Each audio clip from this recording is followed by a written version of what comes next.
Welcome, everyone. Is anybody having a good time yet? Please, I hope you are. Last call, we're beginning, but if anybody would like to slip over and get wine, water, or tea for our toast, you're welcome to do so. We're going to be informal, but we're going to begin our program tonight. I hope I've met everybody here, but just in case I haven't, this is a very special event. My name is David. But part of the reason it's special that I've been, in the last little while, I've been called David, Dr. David, Doc, brother by my sister Patty, who's here, and Uncle Dave.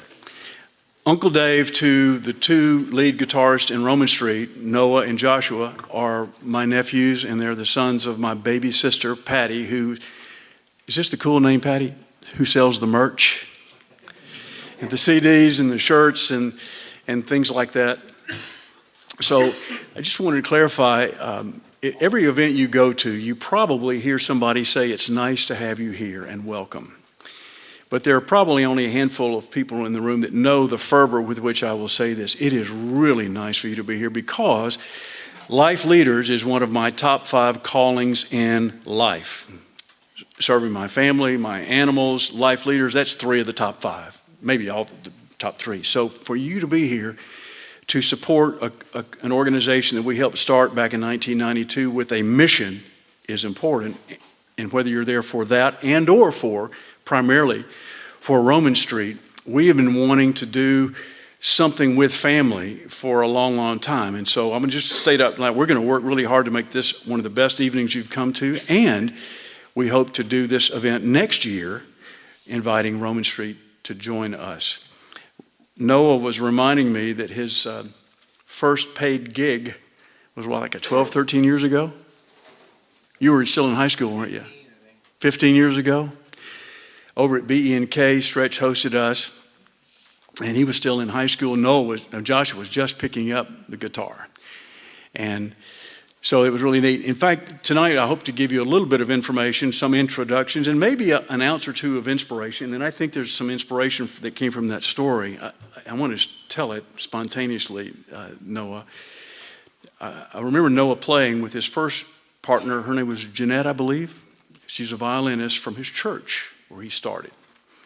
And Noah, you're like 17 or 18, and she was roughly the same age, maybe a year's difference. And they were playing, and there are 2 things that were really interesting about this in their life leadership lessons there. I remember Noah as being a kind of like most of us in high school, we're kind of a shy kid and 15, 16, 17. And tonight when you see him, if you haven't already, you're going to see what a confident performer and speaker he is. But what was so great about that in his growth, plus the idea of perseverance. He and Jeanette competed in their church and were recognized. They competed locally through the church and they won the competition. They came to Birmingham for the state championship, so to speak, and they didn't win. But some judge saw something in them and said, we want to give them an honorable mention and send them out to Arizona to perform. And they did. And they won the national championship for that competition. And which helped Noah go to college, and there's a lot of good stuff that goes with that. So for those of you who are planning and leading your life, sometimes you just have to persevere because the first set of judges may not be as wise as the second. You got that? And I hope I don't butcher this story, Noah, but I was really, being a street musician is probably the farthest thing on my mind, but I was so proud when I heard the story from Noah. They got all the way up to Washington, D.C. for a side trip. And the story, if I understand it, Noah, is you guys came a little short on money. And put down his guitar case on the street in D.C. and started to perform to get the money that they needed. And I swear, Noah, I was so proud of your growth from being a shy kid to doing what you have to do. And that's what Life Leaders in part is about doing what you got to do to keep growing and learning. All right. A little bit of an intro. We have a guest here from Ukraine. Am I saying it right? Valentina? Valentina, I know you don't know the language very well, and I don't say it very well, but we're so glad that you're here. Melody, where's Melody? Her uncle and aunt are here. Yay, there they are. And there's probably a lot of other folks. So here's what we're going to do tonight. Since 1992, there's three main things that we do. There's always a prayer. There's always a pledge of allegiance to the United States of America and some kind of content that helps us plan or lead our lives. So, and then we're going to make a few introductions of key people and programs that they lead, and then we'll have two toasts mixed in there, and then we'll introduce the band, and we'll have a great musical event. Kyle, did Bishop, our chaplain, ever arrive? How about that? Well, I'm going to call on our second string chaplain, Colonel Dunn, to come back up here. Colonel? Bishop Bernard Omakuba just got back in from Maine and was on his way, so he is from Kenya, so directions sometimes are challenging. So he may show up in a little while. But what we typically do is pray for our callings and choices and whatever inspires you. So Colonel Stretch Dunn, would you give us some kind of an invocation for us? Well, I wish I could do it in Swahili or no, we are very thankful. So if you bow your heads, please. Our gracious Heavenly Father, we thank you for the opportunity to be here this evening to celebrate this special season, the season of joy and celebration for the birth of our Savior. We thank you for all that means to us in our lives and in our hearts. We thank you for everybody represented here. Everybody here has a story.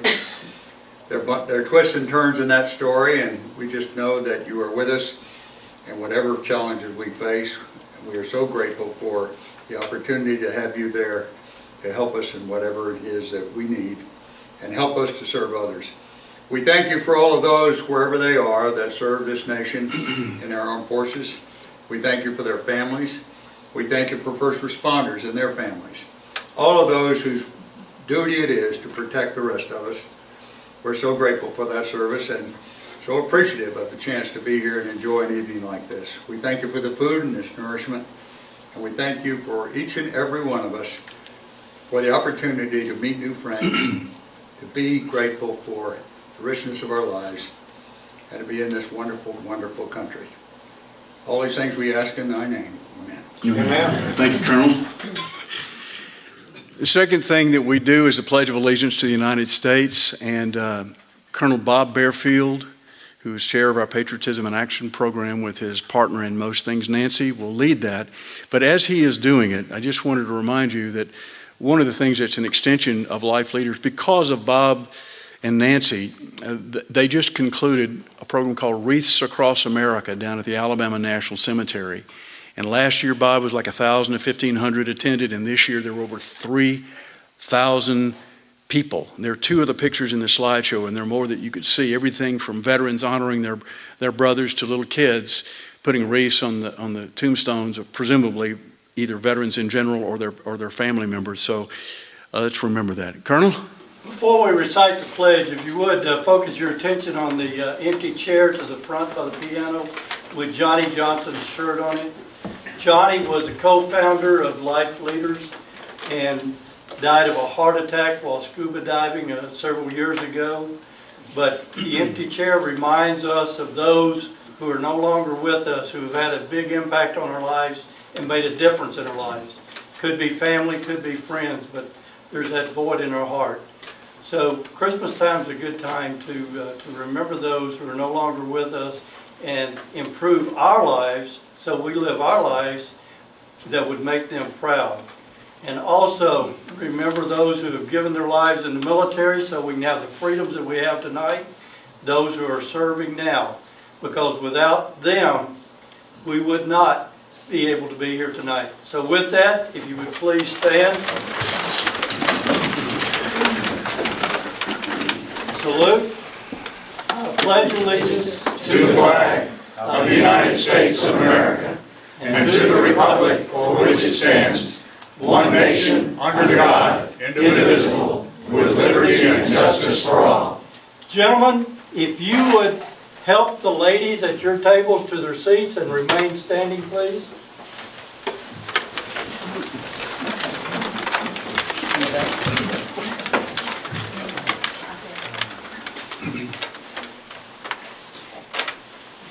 I propose a toast to the women in our lives, to our mothers, our sisters, our daughters, our friends, and especially our wives, who have with loving diligence and guidance and unending forgiveness transformed our uncouth chaos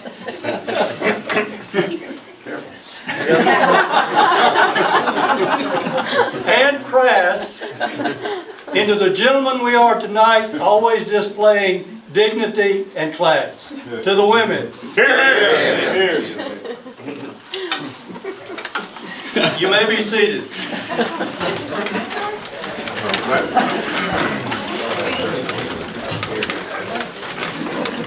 Thank you, Bob. Just to tell you a minute's worth about why we're here, this organization started in 1992. Its main mission originally was to be a place to teach best self leadership and to help people, individuals, organizations, couples, families to write plans for life. And that is still one of our bucket list goals, and we're the lead organization for that, even though we've got a lot of work to do that. By the way, how many of you would want your kids or grandkids or wish somebody had done this for you to help you write a plan while you were in school? Anybody else agree with that? All right. It's common sense, but we still have to get that implemented. Stanford Hornsby, sir, hey brother, you're going to need to help your father come find this table when he's ready, all right? Yeah, right there. Good to see you. I'm going to share a little bit about the organization so that you know a little about us and you can decide if you want to tell somebody about us or if you want to be more of a participant. And I'm going to do it through the lens of introducing a few key people. You just met Colonel Dunn. In 1992, we started. In 1993, we hosted the author of the best-selling book in the world on personal leadership, Dr. Stephen Covey. Anybody heard of him? 7 Habits of Highly Effective People. We brought him here for a program in January for 1,000 people speaking at Birmingham Southern College. And fortunately, Stretch and Joan were in the audience. And fortunately for us, they accepted our invitation to come to a smaller venue starting in February where we had an ongoing association where we'd have people who cared about not just listening to a world-renowned speaker, but doing something about it. Joan's been our social coach. She's taught me that you're supposed to treat your friends like family and your family like friends. Do I get that right, Joan? Close? Stretch has been an officer and a trustee virtually the whole time. He's even got goals for how many times he's going to attend us every year, and I love that. He started coming and has been a faculty member, and we've worked on personal leadership, planning for life, and related principles. Now, we've been giving the pledge since 1992, but since the 9/11 attacks on America, we've gotten extra serious about it. And that was the year that Life Leaders expanded its vision and core areas. In 2001, Stretch and Joan had been around for a long time, but by that time, Bob and Nancy had joined. We asked ourselves, what should we do for our country because we've been attacked? And there were 3 things as a core that came out of that we should do.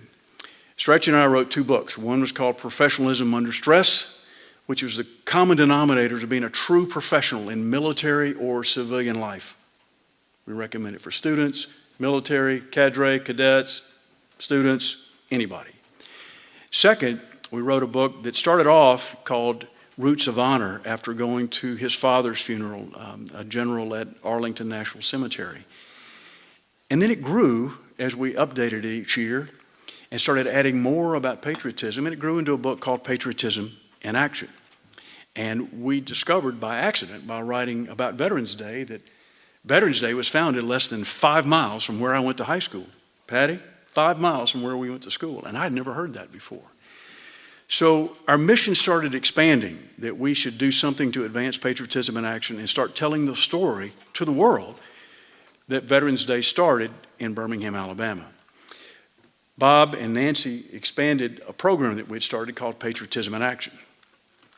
Now, since that time, in the last 2 years, we started a program called Veterans Making Comebacks. In short, to help veterans who have come back from the war, had challenges, had become homeless, and they were in a shelter. And we were going in and doing seminars to help them develop plans for their lives that were better than the ones that led them to homelessness in the first place.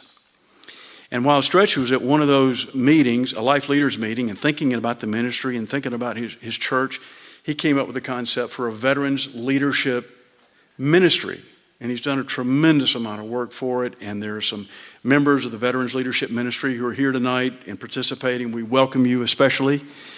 And its intent is to find a home, a welcoming place for veterans who've come back and need a place to go, such as church. And we extend that for life leaders as well.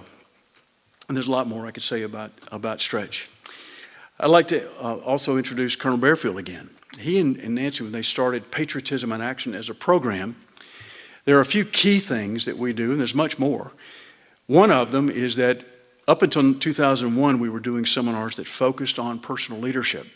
But after the 9/11 attacks, we decided to expand, and the topic became personal leadership for patriots. And the idea is that whether you're civilian or military, we need to be doing our best at home, at work, in our communities, if we're truly patriots. And it's patriotism in action. So they have been leading personal leadership for patriots on the Thursday prior to Veterans Day for about a decade or so. And we just did one at the Southern Museum of Flight. We honored, we fed, we entertained 200 veterans and their families at the Southern Museum of Flight, organized by Bob and Nancy. Second, there is a monument to the founder of Veterans Day in Lynn Park downtown. And we, since 2005, have been hosting a 30-minute tribute there.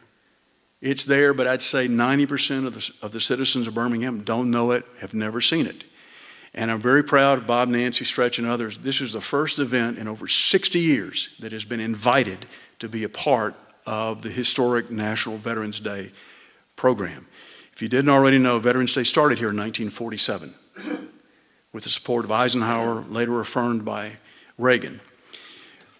We want to teach that in schools. That's part of our mission.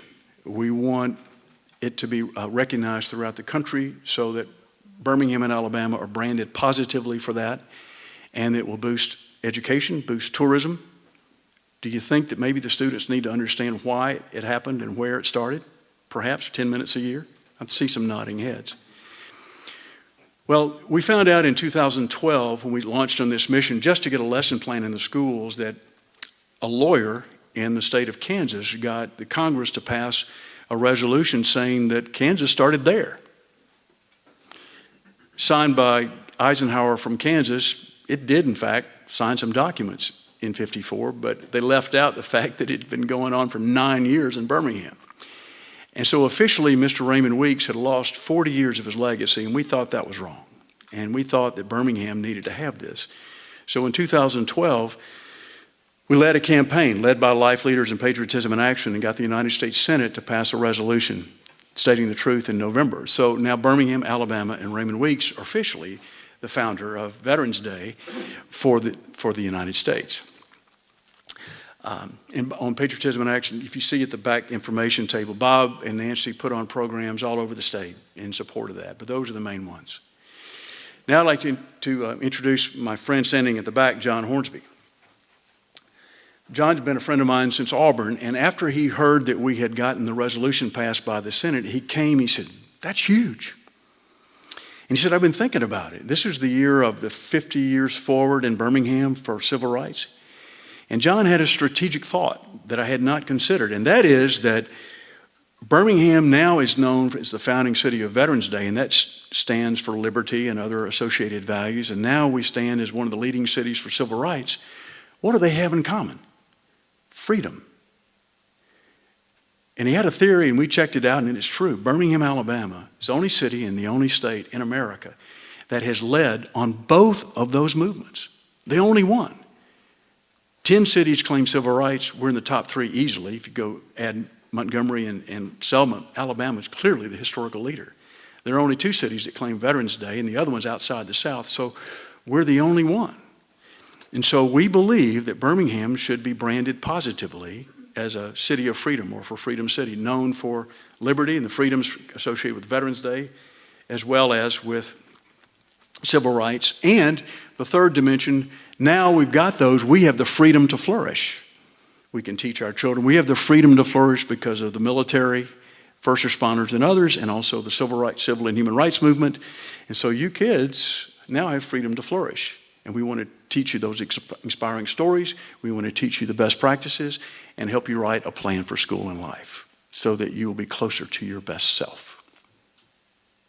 Say yes, ma'am. Thank you. Thank you, John, for being here. My friend Melvin Carrington Smith, raise your hand, Melvin. I hope you guys are seeing these folks. He attended years ago, and when he came back, we wouldn't let him go. He has opened up his offices and has hosted most of our public seminars for the last few years. And his saying is to be everybody's super fantastic. So that's his motto for us, to be positive. And is a trustee and has been here doing whatever is needed to get those things done. He believes in the Plan for Life concept and has a particular heart of the 7 areas of life for financial, and teaches seminars around the city, usually free of charge, to help people with financial planning, and offers to all of our Life Leaders members, if they want to assess their financial lives and get better, he offers that to them. So, Melvin, thank you. That gives you a brief intro to some of the things that we have been doing. I wanted to also say thanks to our sponsors, Bobby Watts and Melvin and Welch Hornsby and the Dunns and the Veterans Leadership Ministry and the Bearfields for putting on 2 last month, and for Roman Street to helping us with this as well. Stretch, this would be a good time. I think we've got just a couple of minutes. Stretch Dunn is our chairman. He's a volunteer chairman of the board. I am the staff and plan to do this for at least a few years until we get some of our goals done. Come on up, Stretch, if you want to. If not, stay there.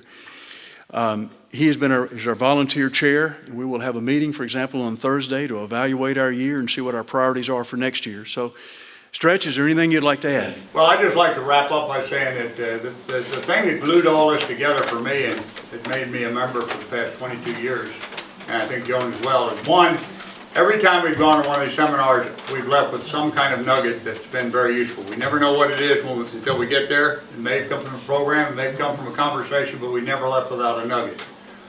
And the second thing is just this idea of the 7 areas of life. I hope I can remember them all, but there's the physical area, there's the philanthropic area of giving to others, there's the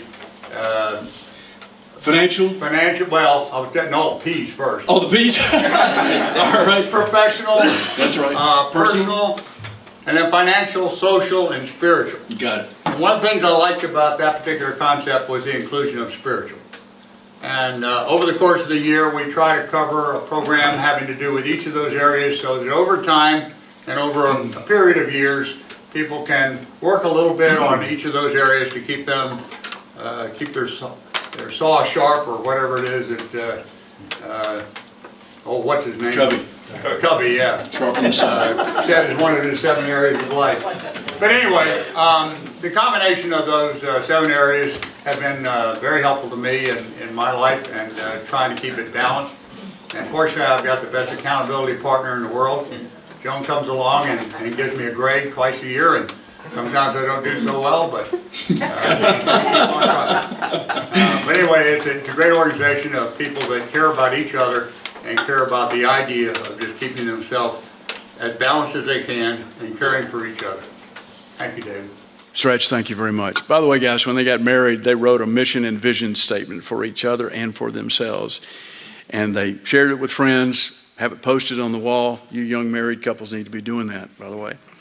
I'm speaking to my nephews over here. You got to remember, just dear. Yeah.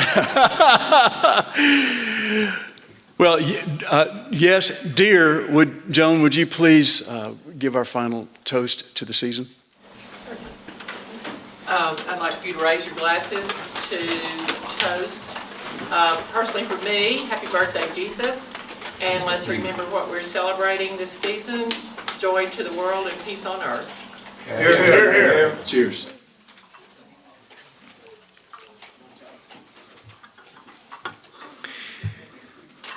Three minutes till Roman Street. Thanks. Yes, sir. Just want to tell you, Bishop has, like me, got lost. He's here, and I know you should know, David. Thank you very much. Hello, Bishop. Just everybody look at Bishop. This is, Bishop, raise your hands. I told you, people from Kenya have a hard time with some of these roads. And this is our good friend, Bishop, I'm introducing you now. We're going to pray later. Bishop Dr. Bernard Omakuba. Bishop is from Kenya. He teaches and preaches and does a lot more here, and along the way raises funds to send back to his ministry in Kenya to support children with schools, with housing, digging wells for fresh water, and the like. And I visit with him, and he helps us out. And Bishop, we're just glad that you're here.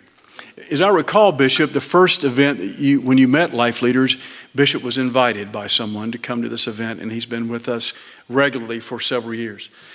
On your table, there's a little half-sheet card. It's the only assignment that we request of you. There's a pen there, thanks to Stretch and Joan. And there's a couple of questions on it that we would like you to answer by 9 o'clock tonight. And basically, suggestion for the event. Are there any programs that we have mentioned in part that you might have an interest in? If you would like to be on the mailing list for this event next year, or special events when Roman Street comes to Birmingham that we'd like to invite you to, or to maybe learn something about seminars such as our first one in January will be Thursday, January the 14th. It'll be a great opportunity to spend an hour if you want to improve your written goals and plans and maybe write a resolution for your life. We will try to be good accountability partners, not quite as good as Joan, but we'll try to help you be more accountable for setting and achieving resolutions that are important to you. So let me just clarify in a closing statement before I introduce Roman Street. There's just a couple of basic goals that we've got. And I mention this so you can say that's nice to know, or in case you're interested. We're the lead organization, the only one that I know of that's ramping up